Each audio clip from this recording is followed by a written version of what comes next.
విశాఖ నగర అభివృద్ధికి సహకరిస్తూ రోడ్డు విస్తరణలో ఆస్తులు కోల్పోయిన ప్రతి ఒక్కరికి నష్టపరిహారం అందించడం జరుగుతుందని పెందుర్తి ఎమ్మెల్యే పంచకల్ల రమేష్ బాబు నగర మేయర్ బల్లా శ్రీనివాసరావు పేర్కొన్నారు. పెందుర్తిలోని జనసేన పార్టీ కార్యాలయంలో పెందుర్తి శాసనసభ్యులు పంచకల్ల రమేష్ బాబు బల్లా శ్రీనివాసరావులతో కలిసి వేపగుంట నుండి పిన్నగాడి రోడ్డు విస్తరణలో ఆస్తులు కోల్పోయిన వారికి నష్టపరిహార చెక్కులను అందించారు. ఈ సందర్భంగా ఎమ్మెల్యే నగర మేయర్ మాట్లాడుతూ రోడ్డు విస్తరణలో ఆస్తులు కోల్పోయిన వారికి నష్టపరిహారం అందించడం జరిగిందని, రాష్ట్ర ముఖ్యమంత్రి చంద్రబాబు నాయుడు నాయకత్వంలోని కూటమి ప్రభుత్వం విశాఖపట్నం అభివృద్ధికి ఎంతో కృషి చేస్తుందన్నారు. అందులో భాగంగా నగరంలో ట్రాఫిక్ కు అంతరాయం లేకుండా మాస్టర్ ప్లాన్ ప్రకారం రోడ్డు విస్తరణ పనులు చేపట్టడం జరుగుతుందన్నారు.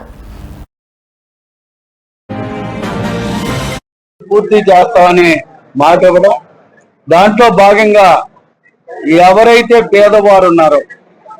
ఎవరైతే ఇల్లులు పోతున్నాయో వాళ్ళందరికి కూడా కార్పొరేషన్ కానీ మన ఉడా నుంచి కానీ వాళ్ళకి అర్హులైన వాళ్ళందరికీ వాళ్ళకి డబ్బుల రూపంగా కానీ లేకపోతే టీడీఆర్ రూపంగా కానీ పూర్తిగా ప్రజాపాలనలో ఒక విధానంగా తీసుకునే భాగంగా ఈవేళ ఎవరైతే బిల్డింగులు మనం తీస్తున్నామో దాంట్లో భాగంగా మా కమిషనర్ గారు కానీ, జోనల్ కమిషనర్ కానీ, మా ఏసీపీ గారు కానీ ప్రధానంగా కూడా ఎక్కడ తప్పు జరగకుండా